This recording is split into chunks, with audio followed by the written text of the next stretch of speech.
Now, if you haven't read about our guest speaker tonight, Mr. Garry Ridge, he is the CEO and chairman of WD-40.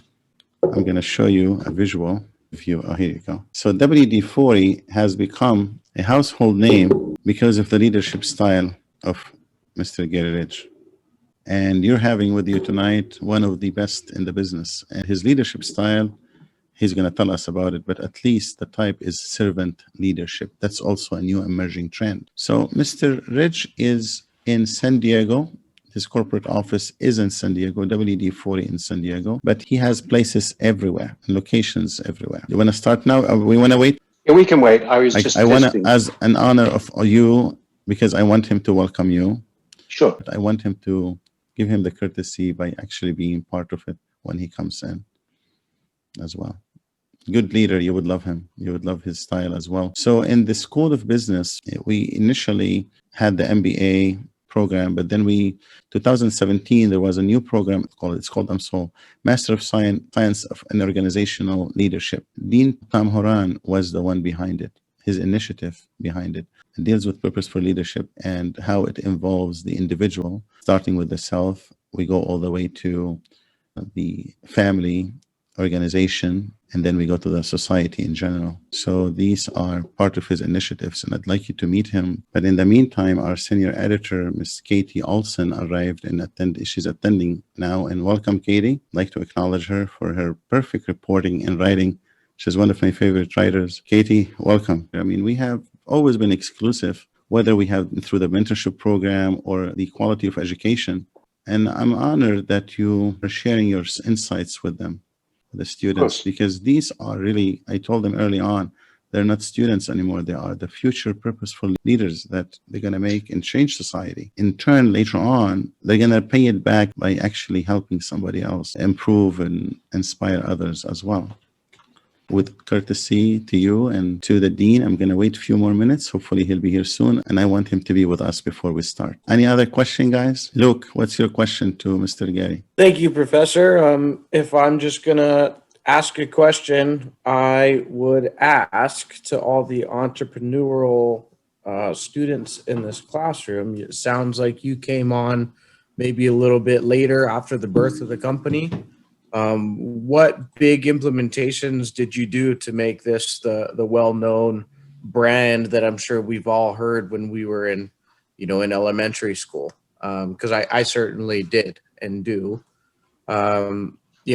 What can we know and move and utilize moving forward as we grow within our companies and companies to make it as impactful as the stuff that you've done with WD-40? Yeah, the company is 67 years old this year. I've been with them for 34 years. So we were 33 years old when I joined. And, the brand had really been developed in the United States. The thing that we saw, and I read a wonderful book many years ago written by Khoureis. It's called Focus, Your Future Depends on It. And what we wanted to do was to grow the core of our business. So we focused basically on if we had one brand, and a lot of people in the early times, suggested we should extend the brand. And we said, what we want to really do is take the brand global before we extend it. So our focus was really around how do we follow the money and maximize the benefit of this wonderful product that we have. And the other thing is Simon Sinek just released a great book. It's called The Infinite Game. Simon's a friend of mine, and I've been, grateful to learn from him over time. But a lot of organizations play the finite game. But if you play the infinite game, which is not about beating your competition, but it's about beating yourself every day and doing it over time, and that's probably one of the key success factors. We said a long time ago, we're going to build an enduring business over time. And that was really our focus.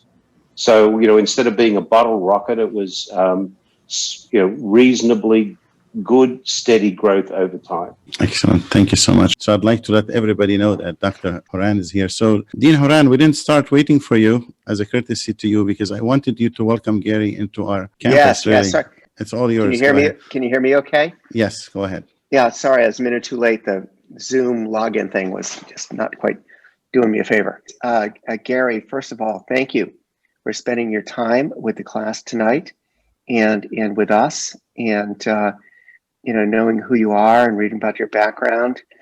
You are certainly the kind of leader that we want to emulate and want to have students become, because it's about everything you just said in this minute, and you're going to say more, and I'll stay around to listen to it because I'm very interested. It's about having purpose, having focus, and having long-term focus, and it can be a hyper focus on a brand, like you just said, but a broad focus on the people. And really grateful that you have agreed to spend this time. So I don't have any popcorn, but I'm gonna sit and listen and enjoy, and maybe have a few comments at the end. So thank you again for coming in, and thank you, Abraham, for setting this up, and thank you to the class for letting me audit for a night. I appreciate it. It's a great thing to do after a long day. So Welcome. thank you. Welcome. Thank you again. Thank you for making the time. Thank you for making the time to do this. Dean. First is we're going to talk about the learning moments as implemented at your organization, WD-40. We're going to talk about how you transformed WD-40 from the 300 million company into a 4.5 billion in market cap. Also, we're going to talk about, I would like you to introduce the class to Al, which I had the chance to meet him a while back. I'd like you to introduce Al to the class, and it's all yours. Thanks very much, Dr. Abraham and Dean Horan. Thank you. Pleasure to be with you here on a warmer night in San Diego than it is in Houston. I was just downstairs watching some of the news, and my goodness, very grateful to be in California today. So what I want to do in the next 15 or so minutes is just share with you some highlights of our journey. And I'm humbled, Dr. Abraham, that you give me the credit for what this company is. But let me tell you, it wasn't me.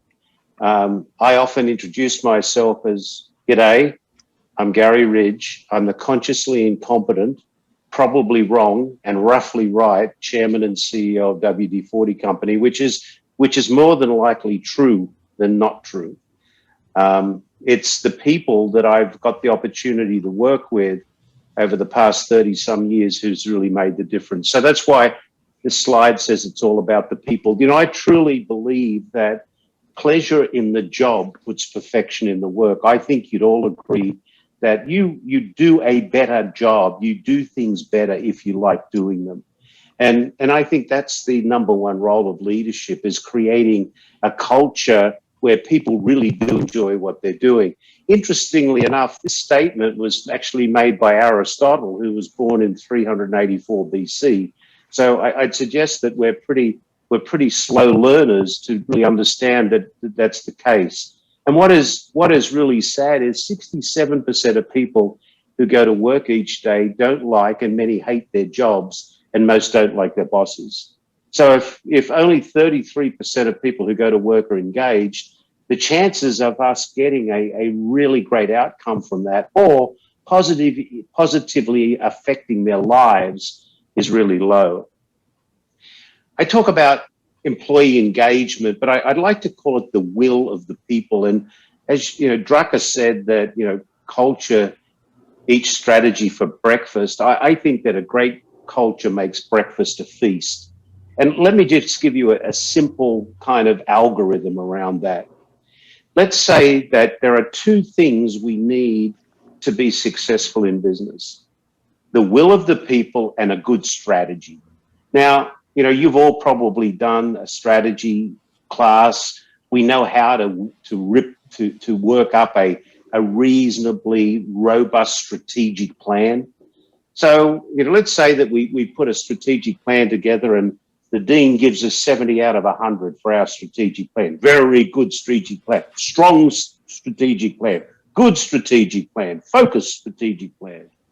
But let's say the will of the people is 10. 10 times 70 is 700. So you can have the greatest strategic plan in the world, but if you don't have the will of the people or the engagement of the people to want to deliver against that plan, your outcome is low. But if you've got a high will of the people and a good strategy, your outcome could be 5,600. So I submit to you, our job as leaders is not anybody, any smart person can put a good strategic plan together. Our job as leaders is to create an environment where there's a high will of the people so that they actually execute passionately behind that strategic plan. The thing that I think is really important is culture. And there's been a lot of talk about culture in recent times. This COVID journey, the COVID roller coaster that we've been on, I am so grateful we entered the COVID era with a very engaged tribe, as we call them, with a really strong culture. So what's my algorithm for culture? Culture equals, in parentheses, values plus behavior times consistency. And the equal sign means what happens when. Let me talk about that for a minute.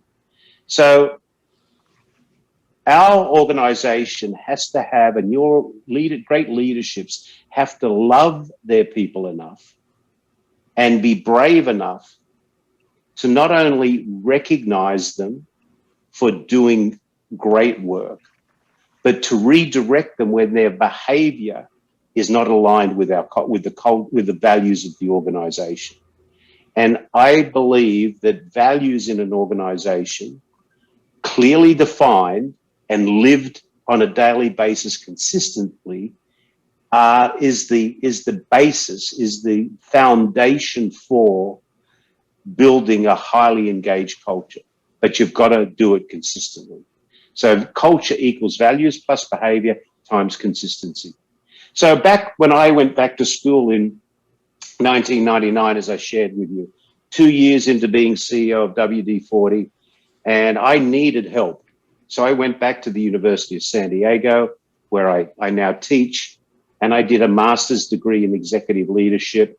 One of my professors was Ken Blanchard, the 1 Minute Manager, and Ken and I subsequently wrote a book together. But in our capstone class, the professor said, "You've been in this learning journey for 2 years.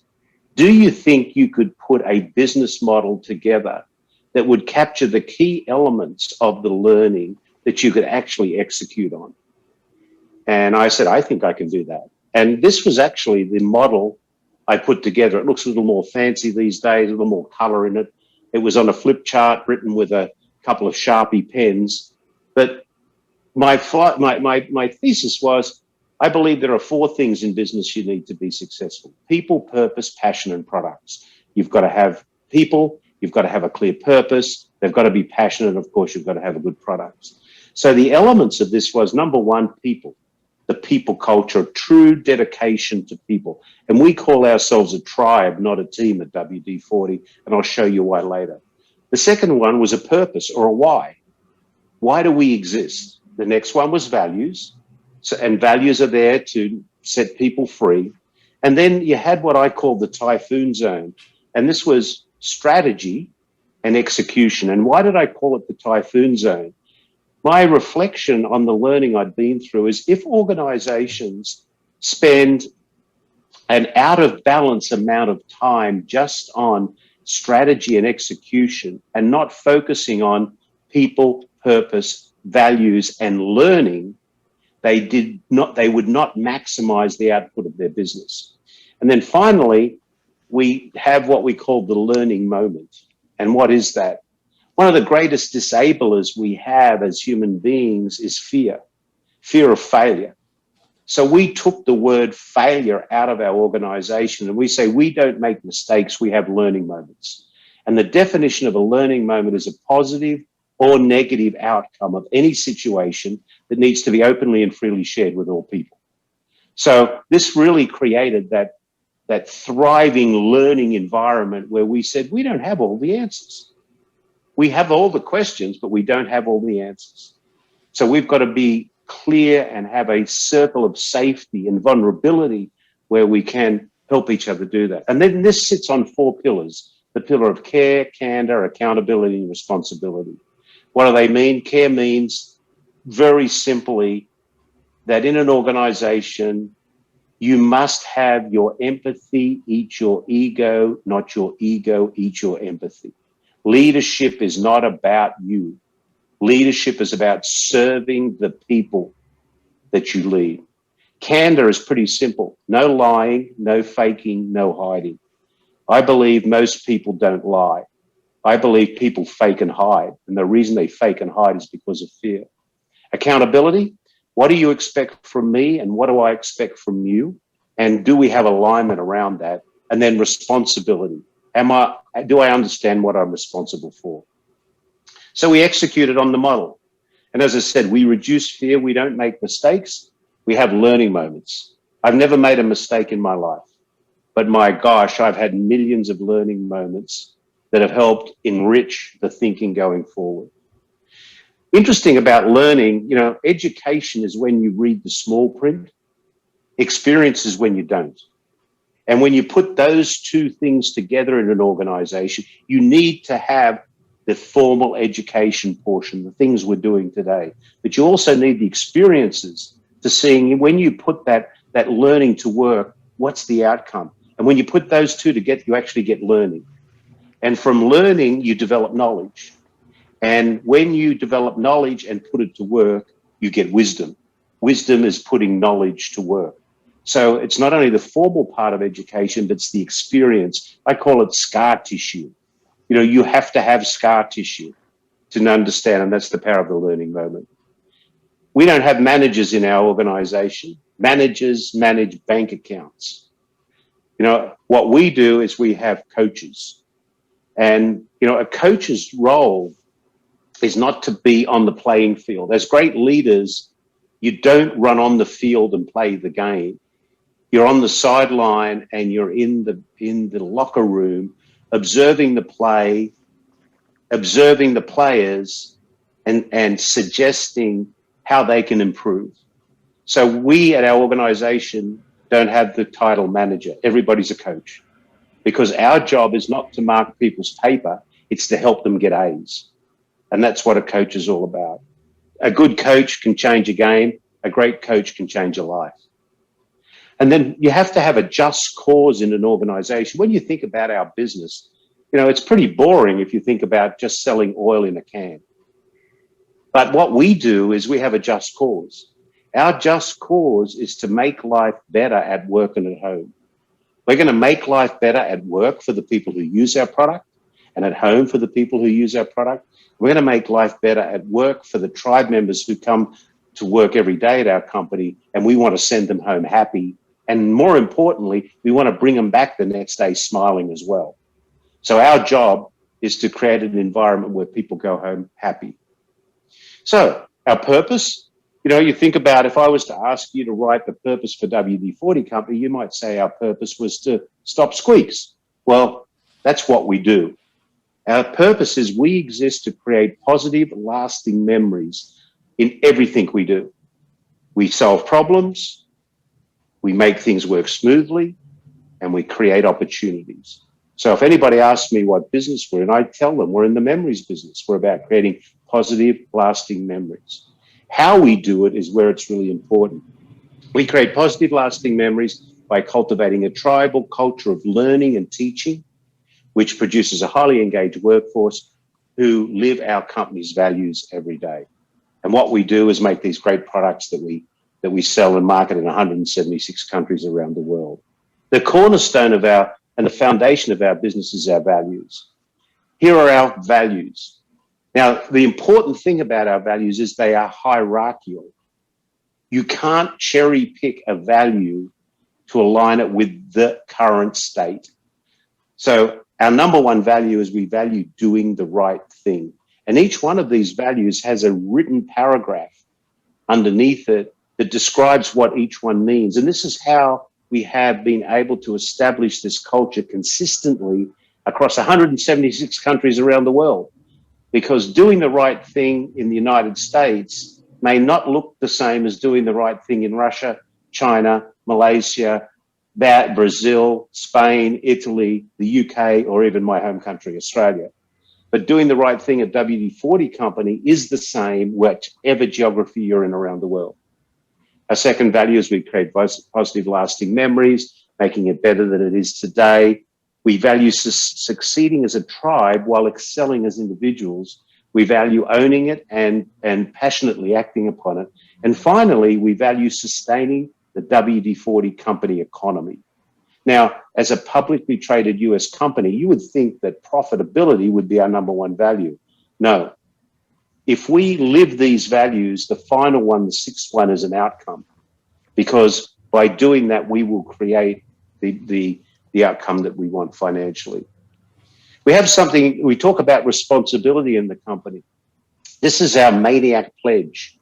This is a pledge that we all take that really, again, identifies what we hold each other responsible for. I'm responsible for taking actions, asking questions, getting answers, and making decisions.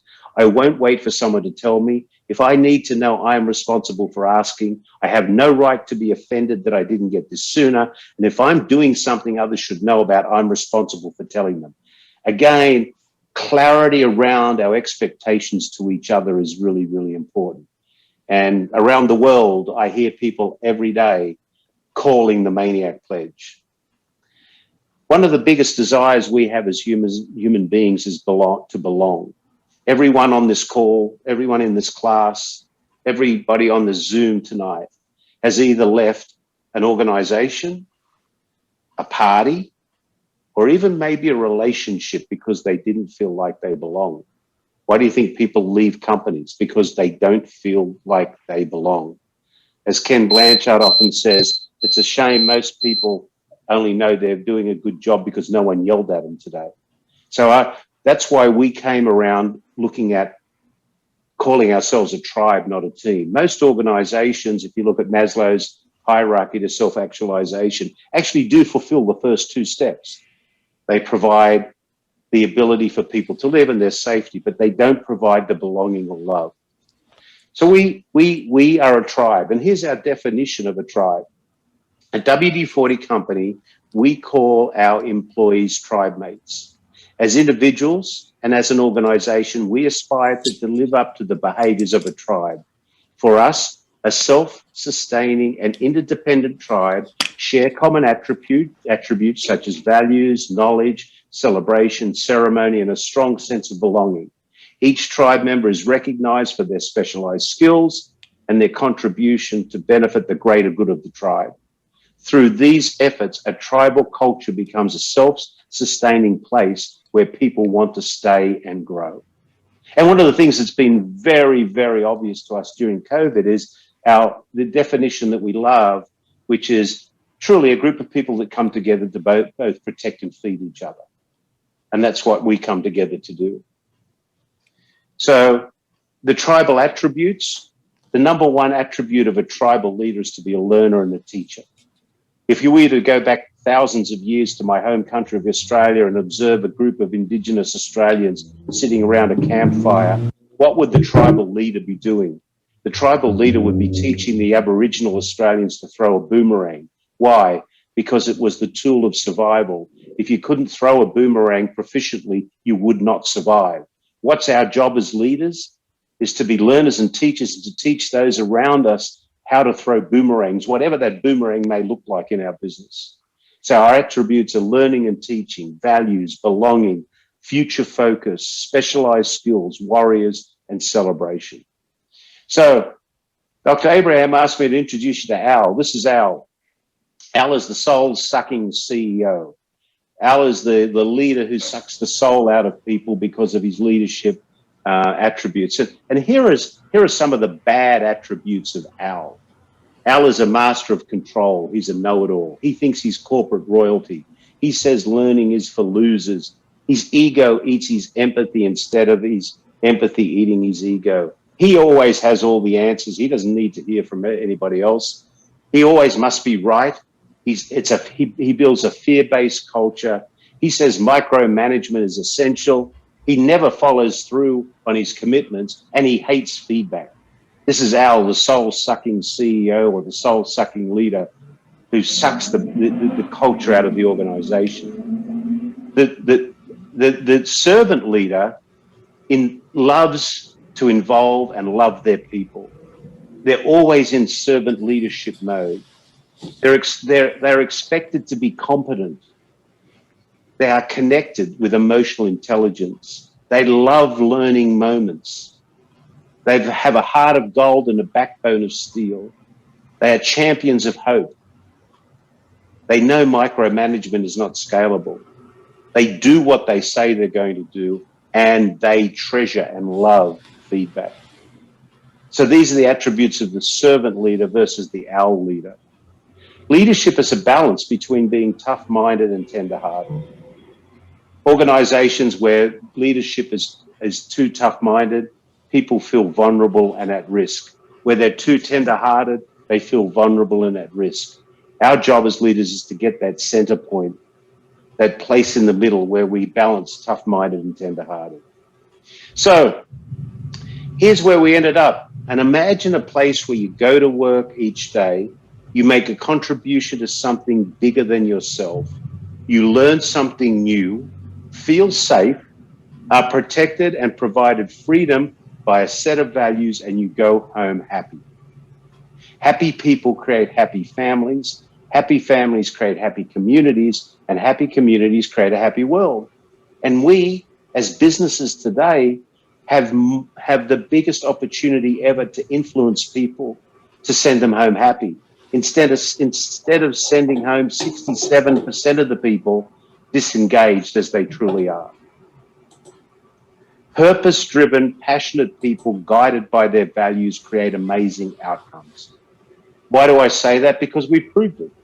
As Dr. Abrams said, over this period of time, this tribe of people, not me, we've 5x'd our revenue, we've taken our market cap from 300 million to 4.5 billion. But what I really love are these numbers, our employee engagement numbers. We've been measuring employee engagement now since the year 2000. 98% of our tribe globally say they love to tell people they work at WD-40 company. 95% say they know what results are expected of them. Remember, one of our pillars is accountability. What do I expect from you? What do you expect from me? 97% of our tribe globally say, I feel my opinions and values are a good fit with the culture.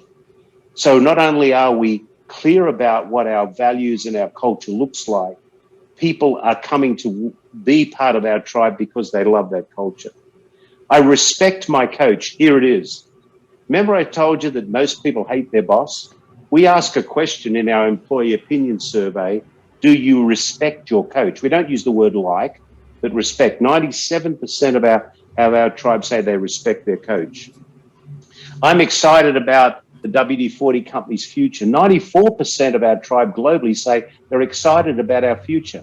Now, we do our employee opinion surveys every 2 years. With COVID, I was anxious to see, had we changed during this 1 year period? We just did a mini check-in with our tribe. And the thing that I'm most proud of, that number went from 94% to 98% during the COVID lockdown period of 1 year. What does that tell me? It tells me trust. People are excited about the future because we were able to come through this together, which is very exciting. So I'll go back because this is my favorite slide that I'll end on from one of the great leaders, Nelson Mandela. He says it always seems impossible till it's done. So the story I've told you today is not the story about me being a great leader. The story is about someone who understands that to be successful, you have to create an environment where others can excel, where others enjoy what they're doing, where others are treated with respect and dignity, where they have the opportunity to learn, where they have the opportunity to grow. And that's really the essence of our leadership point of view. So I'll stop there, and I thank you for listening, and I hope there's a few points there to take away, and be happy to have a conversation. As always, thank you so much for this insightful talk. Let's talk about innovation at WD-40. I'm going to show you this, and I'm going to show you this in particular because I know you did something new. Do you have the can with you? Yeah. Okay, let's do that. So this is the older bottle, the way, or can, and now they had created something new. So we do something very interesting. We listen to and talk to our end users. And one of the pieces of feedback we got over time from our end users is firstly, they didn't like putting that little red straw in the actuator, they'd lose it. So we developed a thing called Smart Straw. And Smart Straw is a delivery system where the straw is actually attached. This is the next version of Smart Straw called Easy Reach, which has a bendable straw. So our heavy users, if you can imagine an auto mechanic up underneath the vehicle trying to loosen a nut that is behind a manifold, our end users told us as we observed them that it was really difficult to do. So $30 million later and some serious investment, we come up with Easy Reach, which is our delivery system that allows people to get product to a place that was really hard to get to.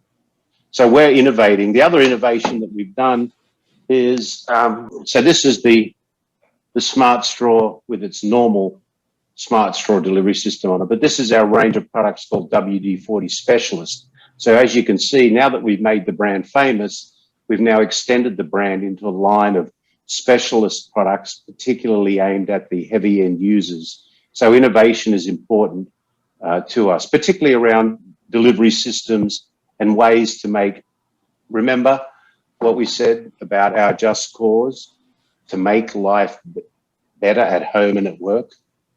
This is how we're making life better at work for the people who use our products.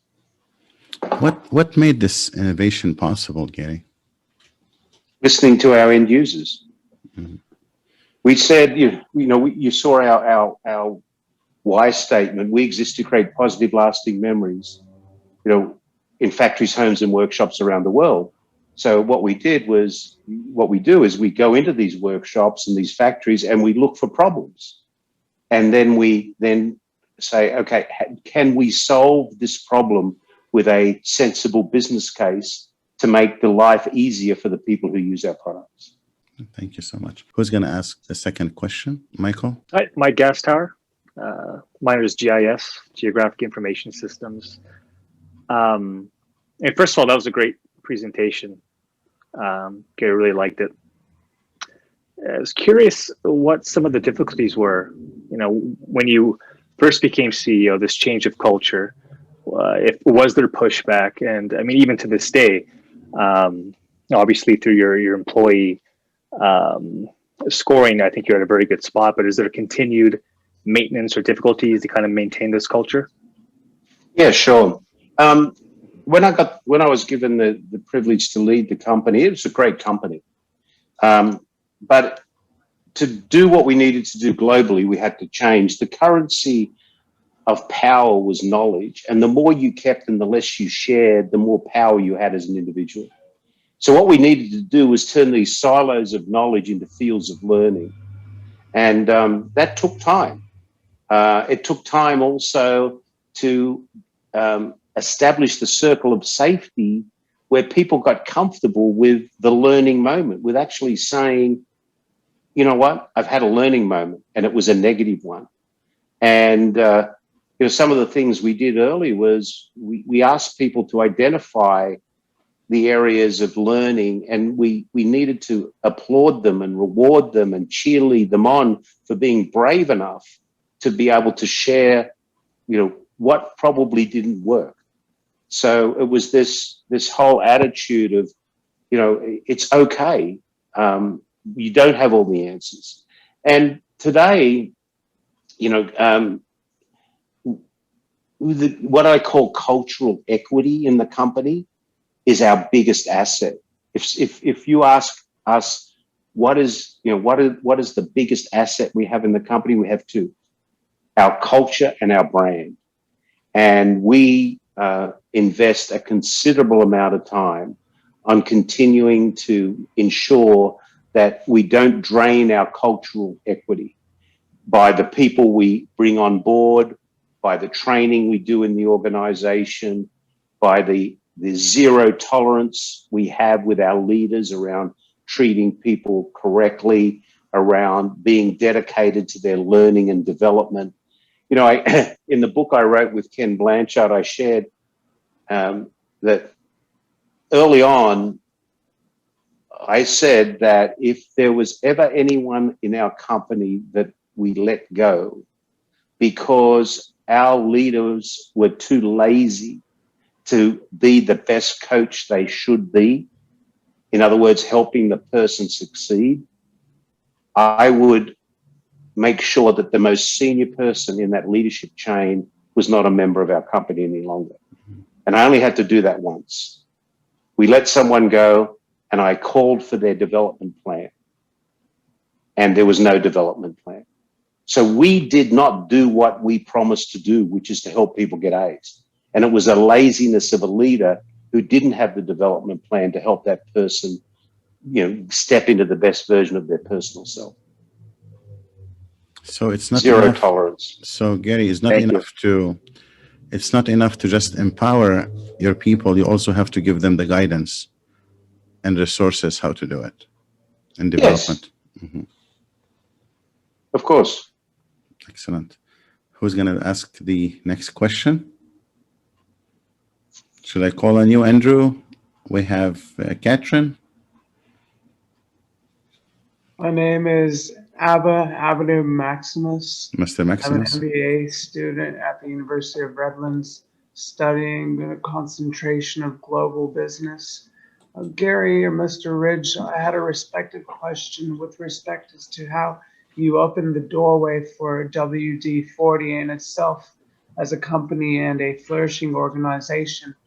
And culturally speaking, how did you open the door for not only for the company to flourish to what it's become as of current day, but what was the process in which you embedded yourself so that such would be a reality? Just help me understand what you mean by open the door. So you set the company from being that equivalent of about $300 million, and you let it to equating to 4.5 billion. How did you implicate or embed yourself within the organization and the company overall in a global respect, so to speak, so that the company could become its pinnacle, if you will? Yeah. I think the answer to that was pretty clear to me in that, firstly, you know, having a clear vision, where did we want to go? Understanding that it was going to take an organization that was a learning organization, and that, you know, we were there every day to serve our people. And, you know, those have really been the key elements of service to our people, clear objectives, holding people accountable, but holding them accountable in a way that helps them develop. You know, it's, you know, as you know, we're a public company. We get, you know, the pressure of what are you going to do for us in the next 90 days? And that's not what we do. We're playing the infinite game, not the finite game. And, you know, the infinite game is about having a just cause. It's about having a, you know, a very a challenged team, a team of people that are, that you know, really respect the fact that learning is so important within an organization. So those are, you know, those are some of the things that I think are really important. Thank you for that, sir. Let's have a female's perspective. Margaret, Catherine, Karen, Mia. Yes, I have a question, Go ahead. Gary. This is Catherine. I'm in the MBA program. And in respect to the culture, I know that's a very big thing at WD-40. But what do you do with employees that come in, say, from externally, that are so used to that rigid structure, that, you know, having a manager? how do you change their perspective, their values? How do you indoctrinate them into what you believe is good coaching? You know, it's interesting. If you were to go to our careers page, the first thing that hits you is we're a company based on these values. And if these values mean something to you, please come and talk to us. If they don't come and talk to us, because it will not feel right for you. Now, when we bring people on, we employ for values first, competency second. I can teach anybody to do an Excel spreadsheet. Of course, you have a level of competence to be able to meet the requirements of the role. But usually between 90 and 180 days of a new tribe member coming on board, I'll call them up and I'll ask them, so did we lie to you? And I've never had anyone say, you lied to us. In fact, it's better than we thought it was going to be. But initially, if they've come from a culture that's been, less learning, developing, less accountability, the early stages, they're questioning, is this real? When will the shoe drop? When will someone do something that is outside of what this organization says it is? Now, we're not perfect by any way at all. We screw up just like everybody else. We're just humble human beings wandering down the pathway of life, bumping into stuff. So, we screw up. But when people actually get into the culture and feel it, but we're not for everybody. Some people want the reverse of what we have. And, we've had people join us and they just didn't like being held accountable. They didn't like having to make their decisions based on values. They wanted command and control. We're not a command and control organization. We're an authority distribution organization that allows people to make decisions based on our values. Thank you so much, Garry. So we emphasize purposeful leadership with our School of Business under the helm of Dr. Tom Horan. And he was the one who really initiated the MSOL program, and it deals with purposeful leadership. Dr. Tom, I'd like you to, whatever you want to say from this point on. Well, Garry, it's great to hear from you, and it's inspiring to have a leader such as yourself and to be at the helm there for as long as you have. I think everybody in this Hollywood Squares class would love to work for a company like that, right? And but one of the things that, and I address this a bit to the class as well as to you, that as we've done this purposeful leadership, we talk about the arc of purposeful leadership, starting with yourself, right? Who are you? What are your values? How do you interact with people? How do you, lead when you get the chance? And for some, and many in our program, they're not at the top of the heap, right? They're coming in and they want to make a difference. And so the question we sometimes get in the in the papers and this and that is, well, what do I do to help make it happen in my organization when I'm not at the top? And let's say it's got some of this, but it doesn't have some of this. And so how can I become a positive agent of creating a trusting culture, of creating a collaborative environment that can affect the culture, which, as you said, and by the way, I used to be dean of the Drucker School, so I get a dime for every Drucker quote, and I appreciate that very much. But if you're not on top, how can you work where you are to make a difference? And I'd really appreciate, and I think the class would appreciate your perspective on that. And then I might have a few just follow-on comments, but I know that that's a question we get asked a lot, and I'd be very interested to hear your advice to the class. If you're making your way up and they bought hook, line, and sinker what you said, how to be, Nelson Mandela wasn't always at the top, right? He was struggling, and it was his positive role model when he was struggling that made him such an admired figure when he got his rightful due. So any comments you would have for somebody who's kind of making their way up, how to embody what you're saying, I don't want to say regardless, but let's just say an organization that's kind of that, but not quite, and working its way through. Yeah, thank you. And it's probably the question I get asked the most too, whenever I'm out speaking on this or in classes that I'm in. And I'll start with it. And you've probably heard this little story before about the guy who was walking along the beach and there were thousands of starfish. And he's picking up a starfish and he's throwing it into the ocean. And someone comes along and says to him, "What are you doing?" He says, "I'm saving the starfish." He said, "You're crazy. There's thousands of starfish. You're not making a difference." And he picks up a starfish and he throws it in the water. He said, "I made a difference to that one." So I think it all starts with you. And in organizations, be the leader you wish that you were to the people that you are. And I've seen in organizations, in departments or in areas where people started to really exercise the power of purposeful and servant leadership, the difference is noticed. Suddenly, what's going on over there in Michael's department? Why are people, happy to come to work? Why are their results better than anyone else? How do I go to work for Michael? So I think, we've got to start where we can influence ourselves. And that's really the best way I've seen is start practicing it where you are. And you will be noticed because your people will be noticed and your results will be noticed. Yeah. And so I guess, thank you. And I couldn't agree more. And so my final comment on it, you remind me a little bit of, this Randy Lewis, who was at Walgreens. He wrote a book and he did an amazing thing.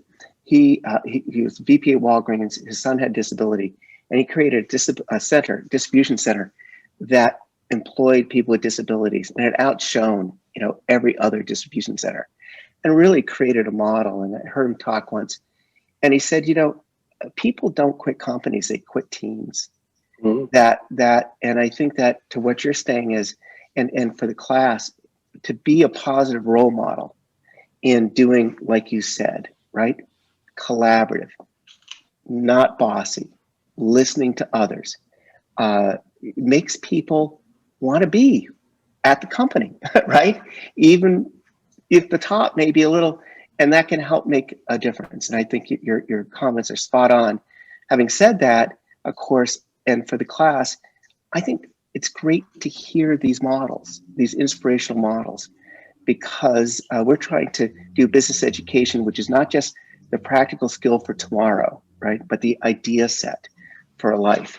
And I think hearing from you, I know as I hear it, it's inspiring, and I hope others have been inspired. I'm going to go out and find my WD-40 right after this, and stick that thing in it in celebration of the class. There you go.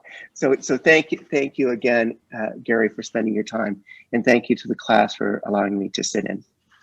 Of course, welcome. It's an honor to have both of you. So class, we have double treat. Next week, Dr. Horan, our dean, is going to present on purposeful leadership. So did I agree to that? Yes, yeah. So he's going to present on purposeful leadership and how important it is to have and implement in an organization and in society. Garry, thank you so much. You are a role model to all of us. It's proven that servant leadership works. It's not only socially, in a societal level, but within the organization. Instead of millions, you can make billions. So it does work. I do thank you for your time. Thank you for being who you are. Welcome to the University of Redlands, and we hope this is not the last one, and we can see you in different classes, and hopefully also with the dean as well. So we like the University of San Diego. We have nothing against the University of San Diego, but you can be our friend too. Of course. It could be a sister university. So thank you so much.